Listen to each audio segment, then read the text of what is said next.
और कैसे बच्चों, आज अपन बात करने जा रहे हैं किस पे, न्यूटन लॉज ऑफ मोशन पे। देखो बच्चों, ये टॉपिक कहने के लिए जितना ही सिंपल है और जितना ही दिमाग में घुलनशील है, उतना ही इस टॉपिक से बर्बरतापूर्ण क्वेश्चन पूछे जाते हैं। क्या चीज़ सर, ये टॉपिक जितना ही सिंपल है उतना ही से टफ क्वेश्चन आता है, बस सीधी सी बात है। लेकिन फिर भी नीट वालों को घबराने की जरूरत, नीट वालों को बिल्कुल नो टेंशन। जैसे यहां से ई गायब कर दो, नो एन फॉर नो और टी फॉर टेंशन, ऐसा लिख लो अपने पास। क्यों? क्योंकि आपको मैं देने वाला हूं कॉन्सेप्ट और उसका एप्लीकेशन, और जैसे जैसे बताया जा रहा है वैसे वैसे कर लीजिएगा। क्वेश्चन नहीं होगा तो आपकी गलती है, मेरी क्या गलती है, मैंने तो बता दिया, मेरी कोई गलती उलती नहीं है, ठीक है, सब तुम्हारी गलती होगी, ठीक है। नीट वालों को क्या, एन फॉर, क्यों भाई, चल लो, इरेजर आजा, इरेजर आजा, आ गया, देखे जादू दिखा रहा हूँ आज मैं तुम लोगों को। खैर छोड़ो, न्यूटन के गति नियम, इस टॉपिक की एक खास बात, इससे क्वेश्चन जरूर उठेगा, क्वेश्चन जरूर उठेगा, क्वेश्चन उठेगा, ठीक है, नहीं तो इसका एप्लीकेशन दूसरे टॉपिक्स में जरूर होता है। एप्लीकेशन किसी दूसरे टॉपिक में, मीन्स T2 में एप्लीकेशन जरूर पूछता है। तीसरी चीज, ये फिजिक्स का इतना बेसिक टॉपिक है कि आपको आना ही आना चाहिए। अगर ये भी नहीं आया तो शर्म करिएगा, मतलब आना ही आना चाहिए, मतलब इसके साथ पढ़ने में कोई मरौवत नहीं होनी चाहिए, ठीक है। इतना सब कुछ क्लियर है तो अपन अब आगे बढ़ते हैं, ठीक है। न्यूटन लॉज ऑफ मोशन में सबसे पहले अपन बात करेंगे फोर्स की। किसकी बात करेंगे? फोर्स की, बल, वस्तु की। देखो फोर्स का काम क्या होता है, जैसे मान लो अगर मेरे पास ये बोतल रखी हुई है, वैसे मैं इससे पानी नहीं पीता हूं लेकिन फिर भी अगर मैं इसके ऊपर फोर्स लगाऊं, सॉरी, अगर मैं उसके ऊपर फोर्स लगाऊं तो क्या होगा? पहली चीज क्या हो सकता है, इसके ऊपर अगर मैं फोर्स लगाता हूं तो ये जो रेस्ट में है ना, अगर ये जो विरामावस्था में है, ये मोशन में आ सकती है। किस में आ सकती है? मोशन में आ सकती है। इसे मैंने मोशन में ला दिया, देखो फोर्स लगा करके, है कि नहीं। पहली चीज क्या है, अगर यह विरामावस्था में है तो ये किस में आ सकती है? विरामावस्था से गति की अवस्था में आ सकती है, ठीक है। विरामावस्था से गति की अवस्था में आई तो क्या हुआ? बल लगा। दूसरा क्या हो सकता है, अगर यह गति कर रही है तो मैं इसकी गति की अवस्था में परिवर्तन कर सकता हूं। अगर यह धीरे गति कर रही है, इसको तेज गति करा सकता हूं। जैसे मान लो तेज गति कर रही है तो धीरे करा सकता हूं। जैसे देखो ऊपर से छोड़ा, चलो तुम्हारे कैमरे में आ जाना चाहिए, देखो ना, अच्छा चलो अभी तुम्हारे कैमरे में रोक दिया ना, अब धीरे धीरे गति करा रहा हूं, देखो धीरे धीरे ऊपर गति करा रहा हूं। मतलब जो तेज गति थी उसमें मैंने क्या कर दिया? गति की अवस्था में परिवर्तन कर दिया, मतलब एक समान गति की अवस्था में परिवर्तन। तीसरा मैं क्या कर सकता हूं सर, मैं ऐसा कर सकता हूं ना, इसका आकार अलग कर सकता हूं। देखो फोर्स लगाया, इसका ढक्कन अलग, डब्बा अलग, डब्बे को ऐसे पिचका दिया, ढक्कन को ऐसे एक हाथ से तोड़ दिया और फिर इन दोनों को दोबारा सही करके रख दिया, ठीक है। समझ गए होगे। अगर मैं आपको थप्पड़ मारूं तो दो चीज हो सकती है, या तो आप भाग रहे हो तो रुक जाओ, उछल कूद कर रहे हो तो रुक जाओगे, दूसरा उछल कूद नहीं कर रहे हो, बैठे हो शांति से तो भाग जाओगे, या फिर आपके मुंह का थोड़ा बदल, मतलब आपके मुंह का क्या होता है, शेप एंड साइज बिगड़ जाएगा, सीधी सी बात है। वैसे मैं ऐसा कुछ करने वाला नहीं हूं, मैं बहुत ही अहिंसक पशु हूं, कोई बात नहीं, ऐसे ही अपनी बेइज्जती कर लेनी चाहिए क्योंकि दूसरा कोई करता नहीं है। वस्तु की स्थिति को परिवर्तित करता है या परिवर्तित करने की संभावना रखता है। देखिए परिवर्तित करना एक बात है, परिवर्तित करने की संभावना रखना अलग बात है। लेकिन परिवर्तित करने की संभावना रखता है, इसका मतलब अभी परिवर्तन नहीं कर पा रहा है किसी कारणों से, अगर वो कारण हट जाए तो वो परिवर्तन ला देगा। जैसे मैंने कहा दीवार को धक्का लगाओ, दीवार को धक्का लगाओ, दीवार पे तुम बल तो लगा रहे हो, दीवार के अवस्था में कोई परिवर्तन नहीं सर। जैसे अपन ने दृढ़ पिंड पढ़ा होगा, लाइव क्लास में पढ़ाया था ना, दृढ़ पिंड के ऊपर कोई फोर्स का फर्क, इसका शेप साइज चेंज होता नहीं है। अगर मैंने उसको रख दिया, उसको खूब फोर्स लगाया, उसको कोई इफेक्ट ही नहीं आया, तो इसका मतलब क्या है? संभावना रखता है लेकिन उसका इफेक्ट नहीं आया। क्या कर सकता है कि क्या परिवर्तन में लाता है? तो इस स्थिति में परिवर्तन करता है, विरामावस्था से गतिशील कर देता है, या एक समान गति की अवस्था में परिवर्तन ला देता है, या फिर आकार अथवा रूप में परिवर्तन ला देता है। क्लियर है? फोर्स को बहुत ही ब्रॉड डेफिनेशन में ऐसे समझ सकते हो। बाकी नॉर्मल पुश और पुल, पुश या पुल, ठीक है। एक बार मैं इंटरव्यू देने गया था, वहां पे मुझसे पूछा, कहा कि सर व्हाट इज फोर्स। अब मैंने फोर्स की ऐसी डेफिनेशन ऐसे बता दी। 10वीं की बात बता रहा हूँ, जब मैं 10वीं बताया, एक बार कॉन्वेंट स्कूल में मन किया मैं भी जाऊँ यार। कौन सा स्कूल था? गोरखपुर का काफ़ी बड़ा स्कूल है। मैंने कहा यार चलें वहाँ पे, चलें। फॉर्म लेके आए, 200 रुपये का फॉर्म था। बहुत महंगाई की ज़माना उस समय, 200 रुपये। अरे मतलब वो 1990 की बात नहीं बता रहा हूँ, इधर 2015-16 की बात बता रहा हूँ, 2014 की बात बता रहा हूँ। 2014 में मैं गया, 13 की, 2013 में गया था 11वीं में एडमिशन के लिए फॉर्म लेने। तो फॉर्म में यही लिया था मैंने। तो उसने इंटरव्यू लिया, इंटरव्यू में यही पूछा, कोई पादरी था, मतलब जिसे इन लोग फादर बोलते हैं ना, क्या कहते हैं उसे, फादर ही बोलते हैं शायद लोग। तो वो बैठा हुआ था वाइट में, चॉकलेट वॉकलेट रख के। उसने बोला, उसने मेरे से कहा कि सर व्हाट इज फोर्स। उसने मुझसे पूछा व्हाट इज फोर्स। अब मैंने भाई अंग्रेजी में पूरा तान दिया अपना, sir force is any external cause due to which this and बताया। तो देखा व्हाट इज फोर्स। तो भाई मेरे को फिर लग रहा है कम सुनता है। मैंने फिर बताया अंग्रेजी में, मैंने कहा force is any external cause due to which hence and so. भाई साहब उसको यार पता नहीं क्या लग गई। फिर तीसरी बार उसने पूछा व्हाट इज फोर्स। अब मुझे खुद पे डाउट है कि अब मैं क्या कर रहा हूँ, मैं भूल गया क्या, मतलब फोर्स तो नहीं बोल सकता। लेकिन फिर मैंने बताया सोच समझ कर कि sir force is any push और pull, force is any push और पुल। ऐसे जब बोला तो this I was asking force is push और a pull, why are you not saying this.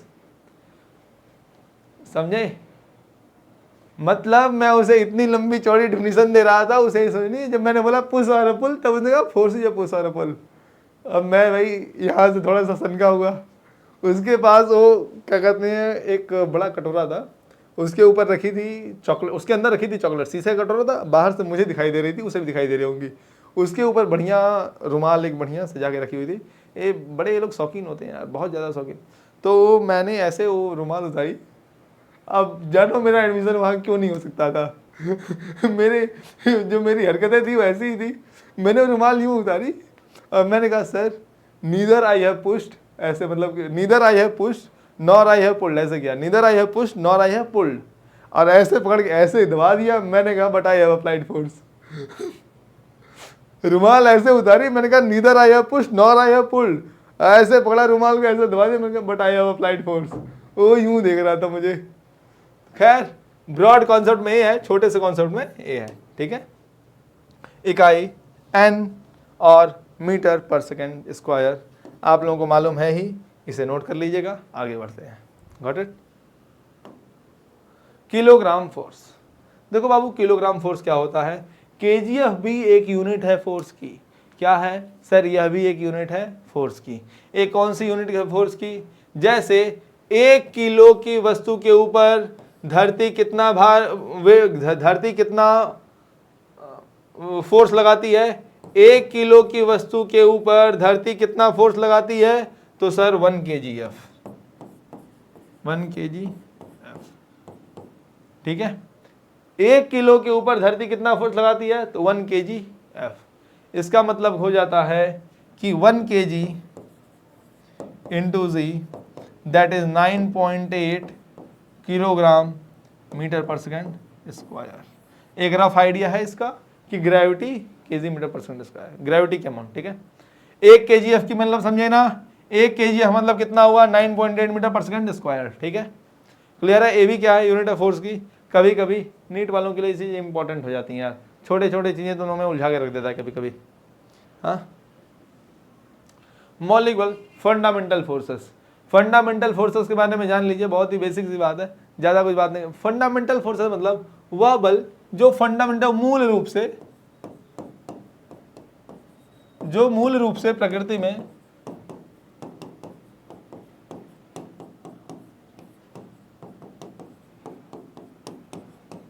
पाए जाते हैं, ठीक है। इनमें 4 फोर्सेस आती हैं: गुरुत्वाकर्षण बल, विद्युत चुंबकीय बल, नाभिकीय बल, कमजोर बल। कमजोर बल मतलब वीक फोर्सेस, ठीक है। वीक फोर्सेस से समझेंगे। देखिए ग्रेविटेशनल फोर्स, ठीक है, फिर इलेक्ट्रोस्टैटिक इलेक्ट्रोमैग्नेटिक फोर्स, फिर न्यूक्लियर फोर्स, फिर वीक फोर्स। ऐसे अपने पास 4 हैं। कभी कभी इस फोर्स को लिख दिया जाता है वीक न्यूक्लियर फोर्स। क्या बोल दिया जाता है बाबू? Weak nuclear force. Got it?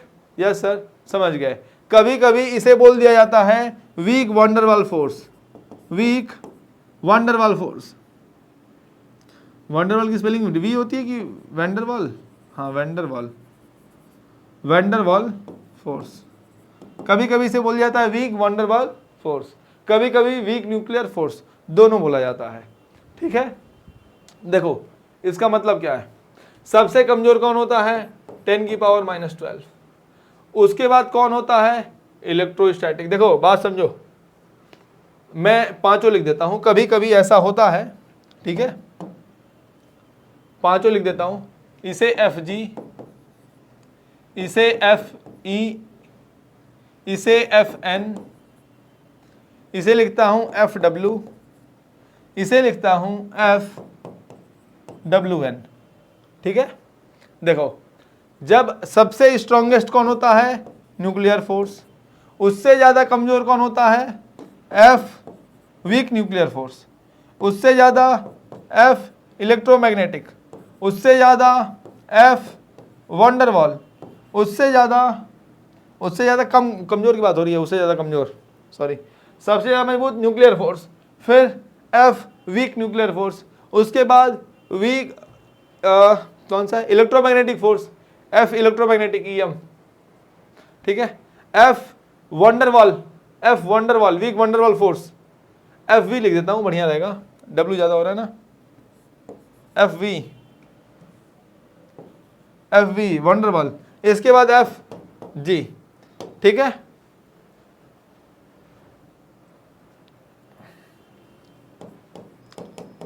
(10⁻⁻12), 10⁻6, 10⁻9, 10⁻12, I think 10⁻14 ऐसे तक जाता है। आई थिंक रेशियो ऐसे ही रहता है। ठीक है, बाकी इधर का रेशियो माइंड नहीं करना चाहिए इन लोगों का, ये इन लोगों का अनकैलकुलेटेबल है। इधर लिख सकते हो 10⁻9। ओके, 10⁻6 तक इसका जाता है। 10⁻4 to 10⁻6 तक इसका रेशियो लेते हैं वीक वंडरवॉल फोर्स का। बाकी इन लोगों का क्लियर है, 10⁻12, 10⁻9। Okay, got it. आगे बढ़ते हैं, इस पे ज़्यादा क्वेश्चन नहीं आएगा, लेकिन अगर कभी क्वेश्चन पूछता है तो फंडामेंटल फोर्सेस इन नेचर पे पूछ सकता है। कभी तो इन्हीं चारों का नाम देगा। अगर 5 मैंने बता दिया, वंडरवॉल फोर्स दे दिया या वीक न्यूक्लियर फोर्स दे दिया, कभी कंपैरिजन कर दिया, तो इस हिसाब से आप कर लोगे। ठीक है, बाकी ये this is the most important thing. कई बुक्स में वीक न्यूक्लियर फोर्स देता है, कई जगहों पे वंडरवॉल फोर्स देता है। Got it? क्लियर है? आगे बढ़ते हैं। अब होती 4 ही हैं, लेकिन 5 बोल देते हैं, अब क्या ही करें। कुछ किताब वाले ऐसा बोलते हैं, कुछ किताब वाले ऐसा बोलते हैं। अब हम दोनों पढ़ लेते हैं, क्या जा रहा है अपना, है कि नहीं। संपर्क क्या? अच्छा एक जानो, आपके से कभी गलती नहीं होगी इस क्वेश्चन में, एक चीज याद रखना, आपसे कभी उस क्वेश्चन में गलती होने वाली नहीं, अगर कभी आया तो। संपर्क के आधार पर, ऑन बेसिस ऑफ कॉन्टैक्ट। देखो कॉन्टैक्ट के आधार पर 2 टाइप की फोर्सेस होती हैं। अब तक अपन 4 मूल फोर्सेस की बात किए, तो 2 टाइप की फोर्सेस होती हैं। एक जो कॉन्टैक्ट पर लगती हैं, जब कॉन्टैक्ट है तो वहां पे फोर्स कौन सी लगती है? तो उन्हें बोलते हैं सर कॉन्टैक्ट फोर्स। का के बाद खा लिख लो, कॉन्टैक्ट फोर्स या संपर्क बल। क्या बोलते हैं बाबू? कॉन्टैक्ट फोर्स या संपर्क बल। ठीक है, तो उसके पहले आता है संपर्क के आधार पर। अगर संपर्क नहीं है, जो बिना संपर्क के दूर दूर से लग जाती है, उसे बोलते हैं क्षेत्रीय बल, जो क्षेत्र के आधार पर लगता है। फील्ड फोर्स यार, FEILD, सही तो है। फील्ड की स्पेलिंग ये होती है, FIELD होती है। फील्ड FIELD या FEILD? FIELD होती है यार, क्या कंफ्यूज कर दिया इसने। Field force, FIELD, field force. ठीक है, क्षेत्र बल या क्षेत्रीय बल ऐसा बोल सकते हो, क्षेत्रीय बल। ठीक है, क्षेत्रीय बल वह बल जो किसी क्षेत्र में संपर्क में न रहने पर भी कार्य करता है। उदाहरण, जैसे बात समझो, जब तुम्हारा संपर्क नहीं है, ऐसे संपर्क नहीं है, लेकिन तुम उसके क्षेत्र में हो, तुम उसके क्या हो, क्षेत्र में हो, तो भी तुम्हारे ऊपर बल लगता है। हाँ, तो उसे क्या बोलते हैं बाबू, तो उसे बोलते हैं क्षेत्रीय बल। जो क्षेत्र क्या था, उसका एग्जाम्पल है विद्युत चुम्बकीय बल, गुरुत्वाकर्षण बल। जैसे अगर तुम धरती से 4 फीट हवा में हो, ठीक है, क्या हो, हवा में हो, मगर तुम छत से अपने ऊपर कूदो, तो जब तुम छत से ऊपर कूदोगे और जमीन पर नहीं पहुंचे हो, तो तुम अर्थ से कांटेक्ट में नहीं हो, लेकिन क्या तुम्हारे ऊपर फोर्स नहीं लगेगा, लगेगा, तुम्हारे ऊपर फोर्स लग रहा है। ठीक है, ऐसा कर लो। या जो लोग हवाई जहाज में बैठे होते हैं, हवाई जहाज पर ग्रेविटेशनल फोर्स लगता है कि नहीं लगता है, लगता है। क्यों लगता है, क्योंकि वो फील्ड फोर्स है। क्या कैसा फोर्स है, फील्ड फोर्स है। कांटेक्ट रहे ना रहे, फोर्स लगेगा। गॉट इट, आगे बढ़ते हैं। दूसरा क्या है, कांटेक्ट फोर्स। इसे कांटेक्ट फोर्स 3 टाइप के होते हैं मेनली, जिनको अपने को पढ़ना है। उसमें पहला नाम है अपने पास क्या, अपने पास पहला नाम है, लिख लो, नॉर्मल, सामान्य बल। दूसरा नाम लिख लो, नॉर्मल के बाद लिख लो फ्रिक्शन, नॉर्मल फ्रिक्शन, भाई भाई घर्षण। तीसरा नाम लिख लो टेंशन या तनाव, टेंशन या तनाव। सर जीवन में तनाव बहुत है, देखो तनाव का होना बहुत ही जरूरी चीज है, जीवन में तनाव का होना बहुत ही जरूरी चीज है। अगर तनाव न रहे, अगर तनाव न रहे, कैसे बात बनेगी यार, खुद सोचो। अगर टेंशन ही ना हो तो स्ट्रिंग ढीली नहीं पड़ जाएगी, तो काम कैसे होगा। अगर तुम्हें कुएं से पानी निकालना है तो रस्सी तनी हुई होनी चाहिए, ढीली रस्सी से पानी नहीं आने वाला। ढीली रस्सी रहेगी तो तुम्हें लगेगा कि यार हम रस्सी खींच रहे हैं, लेकिन वो जो रस्सी लपेट के रखी हुई है ना, वही आ रही है, कुएं वाली रस्सी ऊपर नहीं आ रही है। तो अगर आपके पास टेंशन नहीं है तो इसका मतलब आप ढीली रस्सी खींच रहे हैं और आपसे कुछ कार्य होने वाला नहीं है। जब तक टेंशन नहीं तब तक कुएं से पानी निकलने वाला नहीं है। क्लियर सी बात है, टेंशन लेना पड़ेगा। गॉट इट, टेंशन अपने को लेना पड़ेगा। आगे चले भाई, सामान्य बल। देखो मेरी बातों पर विश्वास मत किया करो, मैं हमेशा ऐसे उल्टी सीधी बातें करता रहता हूँ, मेरा माइंड थोड़ा सा आगे रहता है मेरा माइंड हमेशा थोड़ा सा आगे सोचता है। सामान्य बल तुम कंफ्यूज हो जाओगे, जो पढ़ा रहा हूँ वो पढ़ो। सामान्य बल क्या होता है, ये बहुत ही ऑर्डिनरी बल है, हर जगह लगता रहता है, ऐसा टाइप का बल है, इसे बुरा मत मानना, बहुत ही सामान्य, तो इतना सामान्य कहीं भी लग जाता है। कांटेक्ट हुआ नहीं कि लग गया, क्या कांटेक्ट हुआ नहीं कि लग गया। जब भी दो बॉडी आपस में संपर्क में आएंगे तो कौन सा फोर्स लगेगा, नॉर्मल फोर्स। ठीक है, समझेंगे।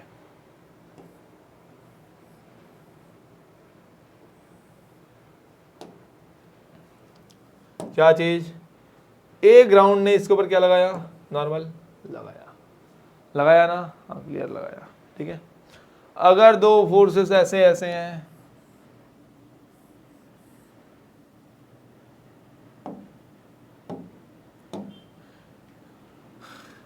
कांटेक्ट में आया, नॉर्मल इधर भी लगेगा, नॉर्मल इधर भी लगेगा, यह वाला इसके ऊपर नॉर्मल लगाएगा, यह वाला इसके ऊपर नॉर्मल लगाएगा।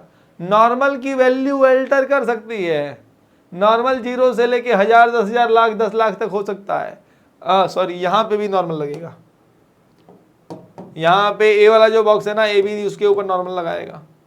बस नॉर्मल का सीधा सा काम है कि सरफेस ऑफ कांटेक्ट के परपेंडिकुलर लगना है तो लगना है, खत्म बात। वैल्यू हमारी कुछ भी रखो, क्या चीज, वैल्यू लेस देन 0 हो नहीं सकती इसकी। अब तुम जबरदस्ती डायरेक्शन निगेटिव देके करवा लो तो क्या मतलब है। ठीक है, क्या है, हमेशा इसका पहला काम है परपेंडिकुलर टू संपर्क क्षेत्र, संपर्क क्षेत्र के लंबवत, संपर्क क्षेत्र के, संपर्क तल लिखो, संपर्क क्षेत्र मत लिखो, संपर्क तल के लंबवत हमेशा यह क्या करेगा, लगेगा। कब, जब संपर्क होगा, संपर्क खत्म, नॉर्मल खत्म, संपर्क खत्म, नॉर्मल खत्म। क्लियर है? हाँ सर क्लियर है। संपर्क ओवर तो नॉर्मल ओवर। क्वेश्चन कर लें, सिंपल सी बात समझेंगे।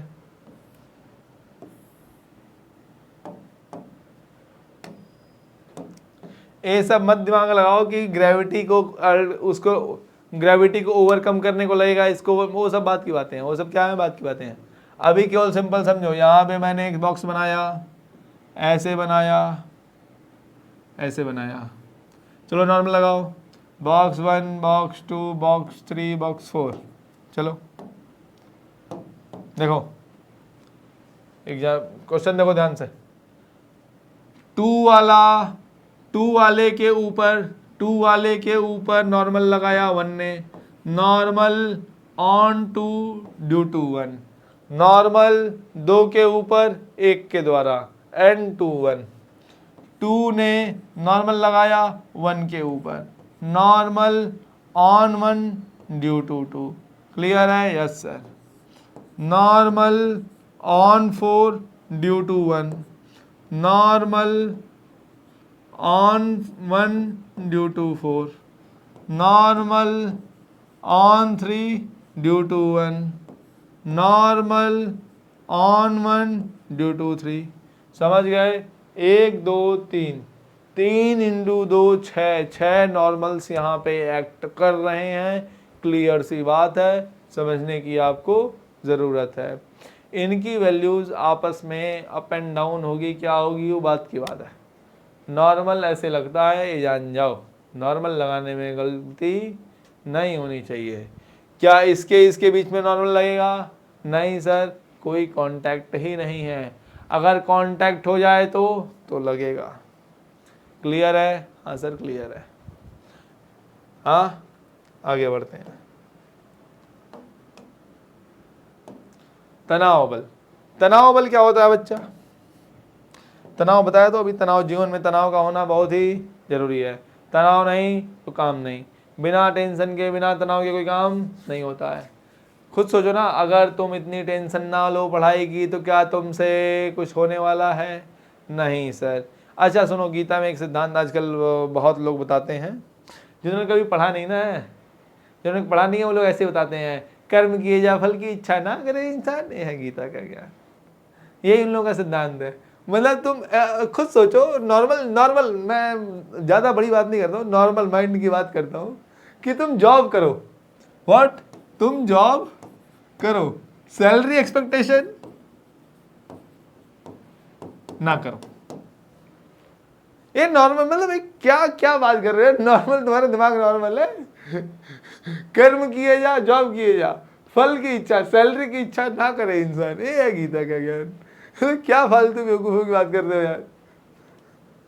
जाके दोबारा स्टडी करो, किसी प्रॉपर गुरु के पास जाओ जिसका गीता का ज्ञान हो। हाँ ये सब गलत बातें हैं, टेंशन तो करनी पड़ेगी। आखिर खुद सोचो ना, अर्जुन ने गीता ज्ञान लिया, लेकिन इसके बाद तो टेंशन करता है कि जयद्रथ को कैसे मारूंगा, उसको कैसे मारूंगा, इसको कैसे मारूंगा, इसको कैसे करूंगा, सब तो कर ही रहा है ना। अपने माइंड में सारी कैलकुलेशन तो कर ही रहा है ना, इसको मारना है, उसको मारना है, भीष्म पितामह नहीं मर रहे हैं, डेली 10,000 लोगों को मार रहे हैं, 10,000 रथी हमारे मारे जा रहे हैं, हो रहा है, कैसे युद्ध जीतेंगे, कैसे युद्ध जीतेंगे। है तो मचाए तो हुआ बेचारा। गीता का ज्ञान लिया अर्जुन ने, उसने ये ज्ञान दिया नहीं, और ये आजकल के नए नए लोगों ने ज्ञान दे दिया, जॉब किए जाओ, सैलरी एक्सपेक्टेशन मत करो, यही गीता का ज्ञान है। हाँ बहुत लोग बोलते हैं, मैं मेरे पास तो कई वीडियोज लोग ला के देते हैं, तो कहते हैं भैया ऐसा। मैंने कहा बस बहुत बढ़िया। गीता की फिलॉसफी की उन्होंने धज्जियां उड़ा दी हैं, इतनी बढ़िया, इतनी शानदार, मतलब भगवान की लिखी हुई वाणी, मतलब एक डिवाइन बुक है। डिवाइन की ऐसी बुक कुछ हो ही नहीं सकती। ऐसी फिलॉसफी कहीं नहीं मिलेगी आपको जो गीता में मिली है। ठीक है, गीता की फिलॉसफी ऐसी नहीं, गीता की फिलॉसफी ऐसी है कि तस्मात् सर्वेषु कालेषु माम स्मरेत्। मतलब जब तुम जॉब करो, जब तुम अपना वर्क करो, ठीक है, जब तुम जॉब करो उस टाइम पे तुम कांटेक्ट में रहो, किसके साथ? डिविनिटी के साथ। मीन्स तस्मात् सर्वेषु कालेषु माम अनुस्मर युद्ध च, means you are going to be in contact with the divinity when you are doing work. जब तुम अपना जॉब कर रहे हो, जब तुम अपना वर्क परफॉर्म कर रहे हो, when you are performing your duty, job और ड्यूटी, ठीक है, जब तुम अपना कर्तव्य का पालन कर रहे हो उस टाइम पे तुम क्या कर रहे हो, डिविनिटी के साथ कांटेक्ट में मेंटेन हो, ठीक है। जब तुमने जॉब परफॉर्म की, ये सब किया और उसके साथ में तुम डिविनिटी में कांटेक्ट हो। ऐसा नहीं कि सवेरे अपना खूब उल्टा सीधा काम किया, उसके आकर के हे भगवान मैं आपको कर्म समर्पित कर रहा हूँ, ऐसा नहीं। जब तुमने जॉब किया, ड्यूटी की, उस टाइम पे तुम डिविनिटी के साथ कांटेक्ट में हो। तो जब तुम ये कर पाओगे ना, तस्मात् सर्वेषु कालेषु माम अनुस्मर युद्ध च, जब तुम ऐसा करोगे तो क्या होगा, देन योगक्षेमं वहाम्यहम्, तब उसके बाद वो होता है, तो उसके बाद जो फल की चिंता है ना, दैट इज ऑफ गॉड। उसके बाद भगवान फल की चिंता करते हैं, फिर तुम्हें नहीं करनी पड़ती फल की चिंता, उसके पहले तुमको करनी है। उसके पहले क्या, तब जो है योगक्षेमं वहाम्यहम्, तब तुम चिंता नहीं करने की स्थिति पे पहुंचते हो। दैट इज द स्टेज, वो स्टेज है जब तुम चिंता ना करने की स्थिति पे पहुंचोगे। स्टार्टिंग में कैसे आ जाएगा यार कि जो आदमी जॉब करे सैलरी एक्सपेक्ट ना करे, खुद ही सोचो। उस टाइम पे तुम क्या करोगे, अपना वर्क जो अपना ड्यूटी परफॉर्म किया, ठीक है, और क्योंकि तुम डिविनिटी से कांटेक्ट में हो, क्योंकि तुम डिविनिटी से कांटेक्ट में हो, उसे छोड़ नहीं रहे हो, इसलिए तुम्हें ये जो टेंशन होगी ना कि हमारा रिजल्ट क्या होगा, रिजल्ट की टेंशन उस टाइम पे तुमको नहीं होगी। रिजल्ट की टेंशन उस टाइम पे तुमको नहीं होगी। उस टाइम तुम्हारे पास क्या आएगा, वर्क सेटिस्फैक्शन आएगा। क्योंकि तुम, और वर्क सेटिस्फैक्शन में नहीं आता है, वर्क सेटिस्फैक्शन में डिफरेंट चीज है, वो डिविनिटी का सेटिस्फैक्शन है, क्योंकि तुम डिविनिटी से कांटेक्ट में हो। तुम्हारे पास हीरा है तो तुम मिट्टी के लिए लड़ाई करोगे, मिट्टी के लिए टेंशन लोगे, गायब हो जाए गायब हो जाए। जैसे बिल गेट्स का 10 रुपये चोरी हो जाए, उसके पॉकेट में कोई हाथ डाल के $10 निकाल ले, तो क्या ओवर ही करेगा, क्या मेरा $10 चला गया। एक गीता का ज्ञान है, ये है। तुम लोग के समझ में नहीं आएगा, कोई बात नहीं, आओ यहाँ समझो, बाकी इस पे फिर कभी बात करेंगे, ठीक है। बाकी तब तक टेंशन लेना पड़ेगा। और जो डिविनिटी के साथ कांटेक्ट में है वो भी इसकी ड्यूटी की चिंता करता ही करता है। अर्जुन देखो ड्यूटी के लिए कांटेक्ट में था, कांटेक्ट में भगवान से लगातार बना हुआ है, क्या करूं क्या करूं क्या करूं, लेकिन ड्यूटी की चिंता कर रहा है कि नहीं कर रहा है, ड्यूटी के बारे में उसे चिंता करनी कि नहीं करनी है कि नहीं। तो वो डिविनिटी से कांटेक्ट में है, लेकिन हमेशा इसकी क्या कर रहा है, चिंता कर रहा है, हमेशा इसकी चिंता कर रहा है। यहाँ पे इससे टेंशन है, सो कर रहा है कि यार देखो मुझे यहाँ पे टेंशन है, मैं ऐसा कर रहा हूँ, मैं मुझे लड़ाई लड़नी है, ऐसा जितना ऐसा जितना ऐसा जितना है। तो उसी टाइप से बाबू तुम लोगों को भी हमेशा डिविनिटी से कांटेक्ट रख करके, मतलब be sure that God is with you, हमेशा अच्छा, मतलब कि जब भी आप अच्छे अपनी भावनाओं को अच्छा करके कि मैं जो कर रहा हूँ उससे मैं अच्छा करूँगा, अपना फ्यूचर मतलब कि भविष्य में मैं इन चीज़ों का यूटिलाइजेशन अच्छे कामों के लिए करूँगा, इसे as a service of God, everything that you are going to do is as a service of God. क्या, इन सर्विस ऑफ गॉड, मतलब भगवान की, ह्यूमैनिटी की, मानवीय मूल्यों की रक्षा एवं सहायता के लिए, उनके विकास के लिए, उनके लिए मैं अपना जो कुछ भी सीख रहा हूँ, जो कुछ भी मैं पढ़ाई कर रहा हूँ, जो कुछ भी कर रहा हूँ, वो मैं इनसे डिवोट करूँगा कि मैं भगवान की सर्विस में, ह्यूमैनिटी की सर्विस में, मानवता की विकास के लिए, वहाँ पे मैं इसकी सर्विस प्रदान करूँगा, ठीक है, वहाँ पे मैं जाके सर्व करूँगा। तो इस प्रकार से जब तुम कर पाओगे तब तुम्हें ज़्यादा वरी करने की चिंता नहीं है। बाकी सब फालतू है। भाग गया मैं, लाइन से लगा गया, चलो आता हूँ इस पर। तनाव बल क्या होता है, ठीक है, तनाव बल आखिर होता क्या है। देखो तनाव बल, देखो कहाँ से शुरू हुआ कहाँ ख़त्म हुआ, ऐसे ही होता है। मान लो डोरी है, क्या है, डोरी है, यहाँ पे बिजली का वायर है, मैं छूऊंगा नहीं, मुझे करंट नहीं मार सकता, फिर भी ऐसा नहीं है, इलेक्ट्रीफाई तो हो ही सकता हूँ, पता नहीं क्या पता कटाओ करना कटाओ। देखो जैसे ये डोरी है ऐसे रखी हुई है, इसमें टेंशन है क्या, नहीं है। कुएं से पानी कब आएगा, जब ये सीधी हो जाएगी, इसमें क्या आएगा, टेंशन आएगा। तो टेंशन की खास बात जान लो, टेंशन हर पॉइंट पे होता है, उतना ही होता है। आइडियल रस्सी में, अगर रस्सी मासलेस है तो टेंशन क्या होता है, चलो पहले तनाव ही समझ लो। तनाव का मतलब जितना इधर उतना इधर, टी टी, जितना इधर उतना इधर, सीधी बात, जितना इधर उतना इधर। किसी पॉइंट पे टेंशन टी है तो इसका मतलब उस पॉइंट पे दोनों ओर बल लगाने की क्षमता कितनी है, टी के बराबर है। जैसे तुम कभी रस्सी से खींचना, बाल्टी को कभी रस्सी से खींचोगे तो क्या होगा, जितना बल बाल्टी नीचे की ओर लगाएगी उतना तुम्हें ऊपर लगाओगे। तो रस्सी के पास क्या, ऊपर के बल को, नीचे के बल को, नीचे का जो मास इनटू ग्रेविटी का बल है। आगे इसे बहुत डिटेल में पढ़ेंगे, लेकिन फिर भी समझ सकते हो कि रस्सी के हर पॉइंट पे दोनों साइड में बल लग रहा है। किधर, दोनों साइड में बल लग रहा है, नीचे भी ऊपर भी, ठीक है। तो टेंशन मतलब तनाव वाला, ठीक है। जैसे स्प्रिंग में खींची वाली फोर्स आती है ना तनाव की, स्प्रिंग में स्प्रिंग की जो फोर्स रहती है उसे भी इन द सेंस ऐसे मतलब स्प्रिंग में उस स्प्रिंग टेंशन की फोर्स होती है, स्प्रिंग की टेंशन की फोर्स, ठीक है। हर पॉइंट पे कैसी फोर्स है, खिंचाव की, दोनों दिशाओं में। टेंशन क्या होता है, दोनों दिशाओं में काम करता है, ठीक है। आगे बढ़ते हैं। घर्षण बल, what is frictional force or घर्षण बल। फ्रिक्शनल फोर्स बाबू किसे बोलते हैं, देखो कांटेक्ट फोर्स के दो पार्ट होते हैं। क्या सर, कांटेक्ट फोर्स के दो पार्ट होते हैं। पहला पार्ट बता दे रहा हूं, याद रख लो। पहला पार्ट है अपना, कांटेक्ट फोर्स के दो पार्ट हुए। पहला पार्ट है अपना नॉर्मल, दूसरा पार्ट है अपना घर्षण, ठीक है। एफ आर लिख देता हूं, एफ आर। और इन दोनों का समेशन क्या बोला जाएगा, contact force, contact force F C. तो एफ सी बराबर F R plus newton normal, ठीक है। दूसरी चीज जानो, फ्रिक्शन हमेशा तल से चिपक के लगता है, फ्रिक्शन हमेशा तल से चिपक के लगता है। नॉर्मल हमेशा लंबवत लगता है। कैसे लगता है, लंबवत लगता है 0 डिग्री पे।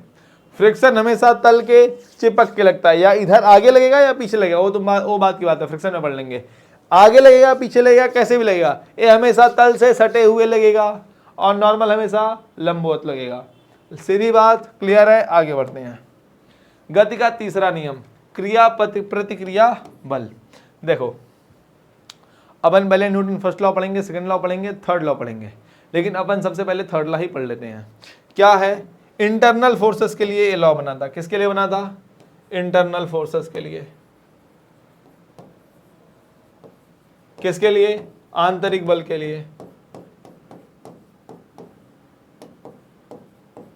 क्या है, हर क्रिया की उसकी बराबर और उल्टी प्रतिक्रिया होती है। जैसे F की प्रतिक्रिया क्या होगी, F की प्रतिक्रिया होगी माइनस F।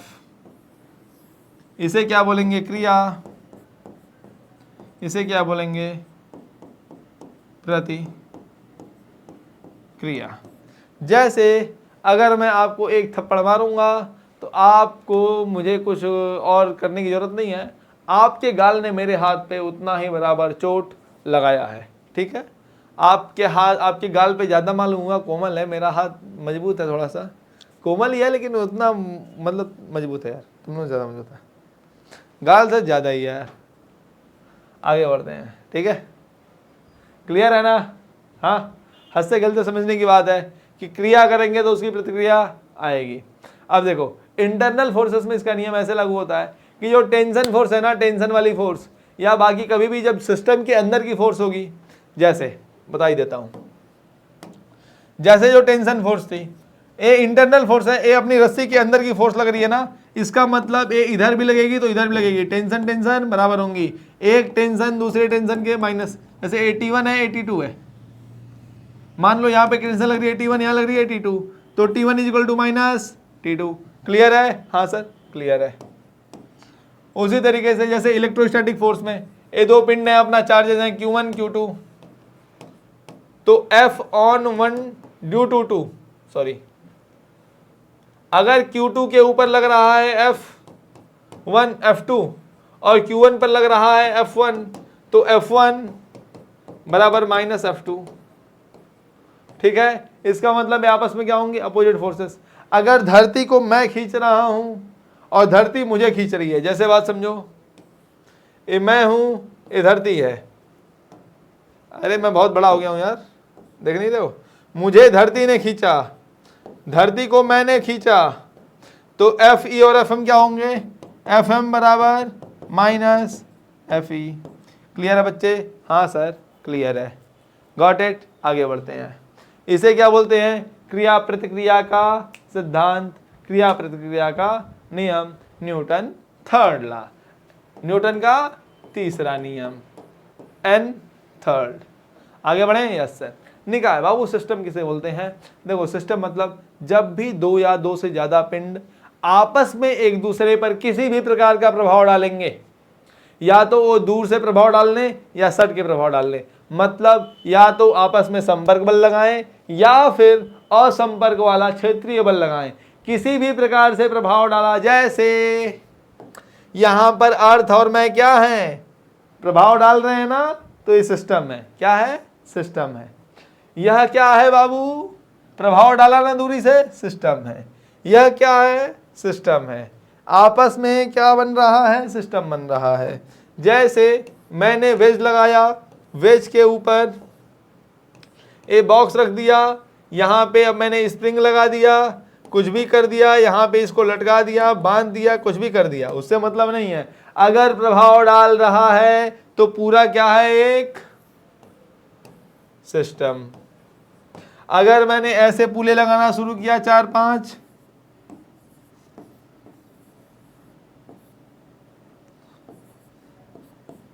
ऐसे लगा दिया 3-4 मास, ये सब क्या है? एक सिस्टम है। सिस्टम मतलब बस कनेक्टेड हो एनी हाउ, वो चाहे एक चार्जेस, वो मतलब बस उनके ऊपर इफेक्ट ट्रांसफर होना चाहिए, मतलब एक का इफेक्ट दूसरे पे ट्रांसफर होना चाहिए, या ना हो तो भी मतलब नहीं है, बस फोर्स अपना अपना प्रभाव पड़ रहा हो। ठीक है? क्लियर है? अपना अपना प्रभाव पड़ रहा हो, निकाय सिस्टम उसे बोलते हैं। आगे आओ। निकाय पर लगने वाला बल क्या होता है? Forces on the system. तो आंतरिक बल, बाह्य बल, बाह्य बल, वास्तविक बल, रियल फोर्सेस। आंतरिक बल अपन लोग ऑलरेडी पढ़ लिए, बाह्य बल मतलब एक्सटर्नल फोर्सेस, वास्तविक बल मतलब रियल फोर्सेस। ठीक है? आंतरिक बल क्या है? जब सिस्टम की बॉडीज आपस में जो बल लगाती हैं, सिस्टम के अंदर की बॉडीज जो आपस में बल लगाती हैं, उसे क्या बोलते हैं?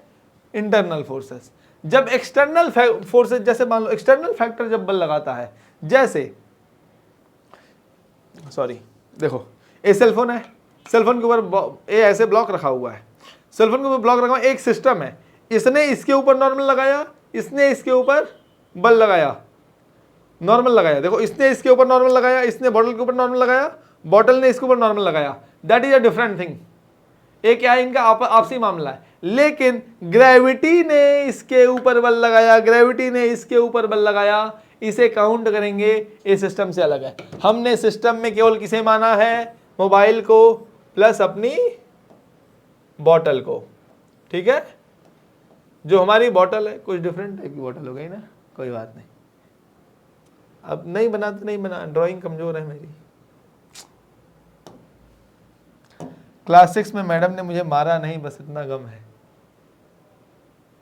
नहीं तो मेरी ड्राइंग देख करके तो मुझे कहा था ड्राइंग बनाने के लिए, और जानते मैंने क्या बनाए थे? क्लास 6 मेरा अंतिम समय था जब मैंने ड्राइंग पढ़ी थी, ड्राइंग की थी। बाकी फिर कहीं मैं शौकिया ड्राइंग करता हूँ। मुझे याद है वो दिन, मैंने आज कहानी याद आ गई, फिर कभी सुनाऊंगा, याद दिलाना। आओ यहाँ पे आओ। बॉटल के ऊपर नॉर्मल लगा, बॉटल ने इस पे नॉर्मल लगाया, that is a different matter. लेकिन अगर मैं अर्थ को इस सिस्टम में काउंट नहीं करता हूं, इसको सिस्टम लिया, तो इसके ऊपर जो ग्रेविटी लगेगी ना बाबू, इसके ऊपर क्या, इसके ऊपर जो ग्रेविटी लग रही है, दैट इज यहाँ पे जो ग्रेविटी के कारण जो बल लगने वाला है, जो ग्रेविटेशनल पुल होगा, जो इनके ऊपर भार का बल लगेगा, उसे क्या बोलेंगे? एक्सटर्नल फोर्स बोलेंगे। ठीक है? समझ गए ना? सिस्टम के बाहर की चीज, सिस्टम के बाहर का कोई इफेक्ट जो फोर्स अप्लाई करता है, प्रभाव डालता है, उसका फोर्स काउंट होगा एक्सटर्नल फोर्सेस में। इंटरनल फोर्सेस में आपस का भिड़ना काउंट होगा। वास्तविक बल, रियल फोर्सेस, और चौथा लिख लो सूडो फोर्सेस। सूडो फोर्स मतलब सोच के बताऊंगा। सूडो फोर्सेस, सूडो फोर्स मतलब झूठा बल, ऐसा। सूडो फोर्स मतलब क्या होता है? मतलब अरे नाम नहीं याद आ रहा यार, चढ़ नहीं रहा दिमाग में, सूडो फोर्स अभी कल ही तो पढ़ा था, सूडो फोर्स कल ही अभी इसका नाम आया था मेरे दिमाग में। आभासी बल, देखिए मैं झूठ नहीं बोलता हूँ यार, मैंने पढ़ा था ना, याद है, कल नहीं पढ़ा था, बहुत साल पहले पढ़ा था, नहीं बहुत साल नहीं, बहुत महीने हो गए, मालूम नहीं क्या हुआ, शायद अब मैं झूठ बोल रहा हूँ कोई नहीं, समझ गया कि नहीं। दो टाइप के बल होंगे, इसे अपन और डिटेल में आगे पढ़ेंगे, ठीक है। वास्तविक बल, आभासी बल। वास्तविक बल मतलब वे बल जिनका आभास नहीं होगा, जिनको बात समझो, जिसका इफेक्ट आता है प्लस लगता हुआ दिखाई देता है, समझ लो, जिसका इफेक्ट आता है प्लस लगता हुआ दिखाई देता है। जैसे मैंने इसको घूंसा मारा और ये गिरा, ठीक है, तो एक मारा, दैट इज अ फोर्स, मैं फोर्स अप्लाई कर रहा हूं, जो मैं बल लगा रहा हूं वो वास्तविक बल है ना, मैं लगा रहा हूं। वास्तविक मतलब जो लगता हुआ दिखाई दे प्लस उसका इफेक्ट भी आए। एक कौन सा बल हुआ सर? ये हुआ रियल फोर्स। दूसरा बल जिसका आभास हो, जैसे मान लो तुम सभी लोगों के पास बाइक होगी, अच्छा मेरी तरह गरीब आदमी हो, साइकिल से चलते हो, कोई बात नहीं, साइकिल से चलते हो तो भी मैं तुम्हें एक्सपेरिमेंट करा देता हूं। ऐसा करो, आज तुम लोग एक पेपर लेना, उस पेपर को ऐसे सीने पर रखना, वो पेपर नीचे गिर जाएगा, करके देखना। पेपर लेना, ऐसे एक पेपर की एक सीट लो, अपनी कॉपी का ऐसे फाड़ो, अपने सीने पे ऐसे रखो और ऐसे खड़े हो जाओ, पेपर तुरंत नीचे गिर जाएगा। क्लियर है? हाँ सर क्लियर है, ठीक है।